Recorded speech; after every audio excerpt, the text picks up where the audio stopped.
उनकी फिल्में, खासकर श्री 420 में बम्बई की जो उन्होंने मूल तस्वीर पेश की गई थी, वो फिल्म निर्माताओं को अभी भी आकर्षित करती है। राज कपूर की फिल्मों की कहानियां आमतौर पर उनके जीवन से जुड़ी हुई होती थी और अपनी ज्यादातर फिल्मों के मुख्य नायक तो वो खुद ही हुआ करते थे।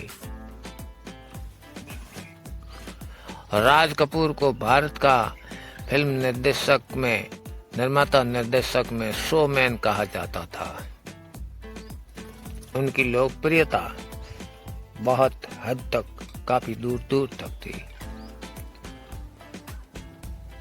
सन 1935 में मात्र 11 वर्ष की आयु में पहली बार उन्होंने इंकलाब में अभिनय किया।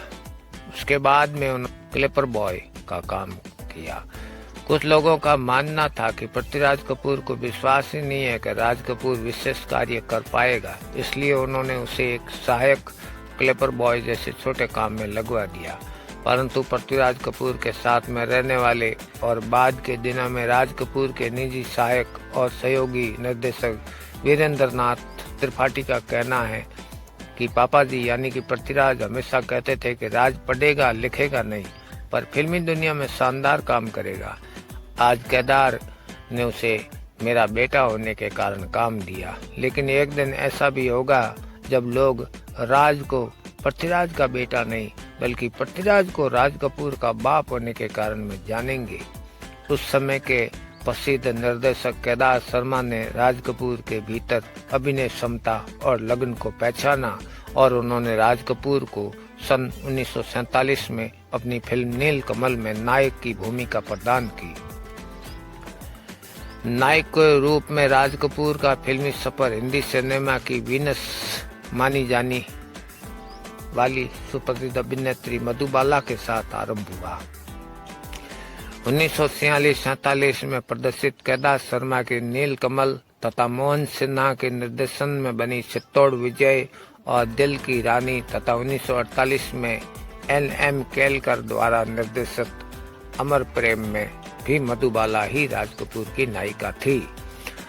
नरगिस के अतिरिक्त मधुबाला के साथ ही राज कपूर ने सबसे अधिक फिल्मों में नायक की भूमिका की, परंतु इनमें सफल केवल नील कमल ही हुई थी। अन्य फिल्मों की असफलता के कारण उन्हें भुला दिया गया।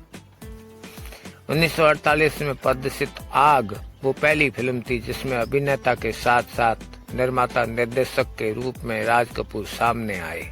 हालांकि फिल्म सफल नहीं हो पाई। आग के प्रदर्शन के साथ में राज कपूर की छवि एक विवादग्रस्त व्यक्तित्व के रूप में बनी। आग स्थापित परंपराओं का अनुकरण नहीं करती थी, किंतु वो अपनी अलग पहचान भी नहीं बना सकी। आग के बाद में 1950 में राज कपूर बरसात फिल्म में अभिनेता के साथ साथ निर्माता निर्देशक के रूप में भी पुनः उपस्थित हुए और इस फिल्म ने सफलता के नया मानदंड कायम कर दिया। इस फिल्म की लगभग पूरी टीम ही नई, संगीतकार भी शंकर जयकिशन, हसरत जयपुरी, शैलेंद्र, लेखक नया था रामानंद सागर, फिल्म की नायिका भी नई थी निम्मी। इतना ही नहीं, राधू करमकर, M.R. असरेकर और जीजी मायेकर जैसे नए टेक्नीशियनों की पूरी टीम थी। इन कारणों से लोग कहते हैं कि आग में जो कुछ जलने से रह गया था वो बरसात में बह जाएगा, लेकिन राज कपूर ने किन्हीं की बातों पर ध्यान नहीं दिया।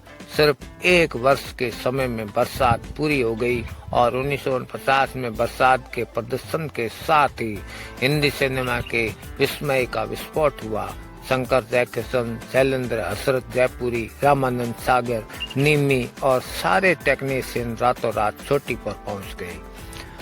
बरसात का संगीत देश काल की सीमाओं को लांघ गया। चारों ओर मुकेश और लता के गाए हुए गीतों की धुन थी। गायिका लता मंगेशकर की पहचान भी बरसात फिल्म से मुख्यतः बन पाई थी। बरसात पूरी तरह एक नई फिल्म थी जिसकी नसों में पूरा का पूरा नया खून था। इतनी ताजगी और स्वनिर्मित के साथ में जुड़कर इस तरह सफल होने का दूसरा कोई उदाहरण आजादी के बाद के हिंदी सिनेमा के पास में नहीं था।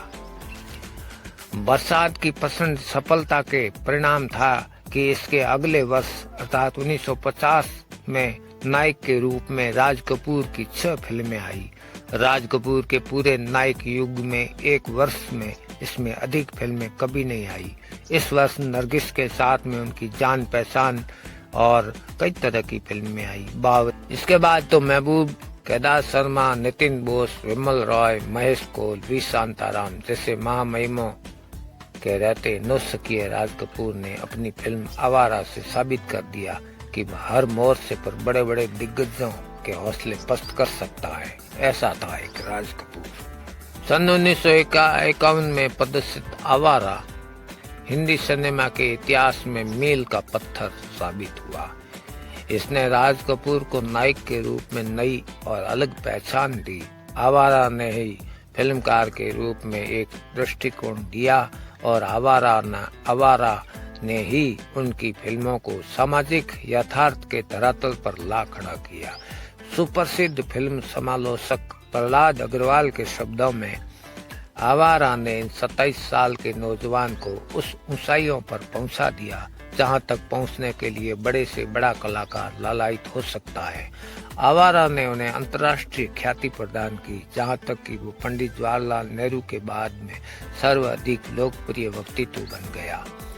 सोवियत रूस और अनेक समाजवादी देशों में आवारा को सिर्फ प्रशंसा ही नहीं मिली, वहां की जनता ने बेहद आत्मीयता के साथ में उसे अपनाया। करते हुए राज कपूर ने स्वनिर्मित बॉबी फिल्म के द्वारा ये सिद्ध कर दिया कि यदि बॉक्स ऑफिस ही उनके ध्यान में है तो बड़े बड़े सितारों के बिना भी बॉक्स ऑफिस पर तैल का मसा देने में वो पूरी तरह सक्षम है। बॉबी सन 1973 में प्रदर्शित हुई जो बॉक्स ऑफिस पर सुपरहिट हुई। अपनी इस फिल्म में उन्होंने अपने बेटे ऋषि कपूर और डिम्पल कापड़िया जैसी बिल्कुल नई कलाकार को मुख्य भूमिका में लिया और दोनों ही सुपरहिट साबित हुए। बॉबी की सफलता के बाद में अगली फिल्म उनकी सत्यम शिवम सुंदरम बनाई गई थी। सन 1985 में रणधीर कपूर द्वारा निर्मित, राज कपूर द्वारा निर्देशित फिल्म राम तेरी गंगा मैली प्रदर्शित हुई। उस समय था जब पिछले कुछ वर्षों से फिल्म उद्योग के प्राय सभी हिंदी फिल्म निर्माता चमत्कारी सफलता का मुंह देखने के लिए तरस गए थे। इस फिल्म के रिलीज होने के एक दिन पहले किसी को अनुमान ही नहीं था कि राज कपूर को जादू फिर लोगों के सिर पर सटकर बोलेगा। राजी कपूर की इससे पहले की सारी फिल्में फ्लॉप हो चुकी थी। राम तेरी गंगा मैली बनाने के बाद में वे हिना के निर्माण में लग गए थे। हिना के निर्माण के दौरान राज कपूर की मृत्यु हो गई थी।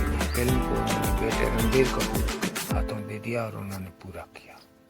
भगवान हमेशा हमारे अंदर ही होता है, वो हर तरह से हमारा ध्यान रखता है।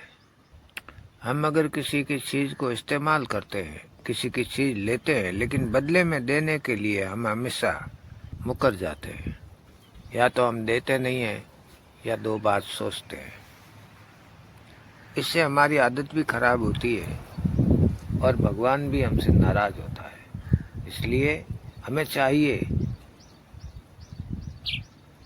कि अगर किसी की भी चीज ली है तो उसको धन्यवाद देना चाहिए। जैसे कि मेरा वीडियो अगर आपने देखा है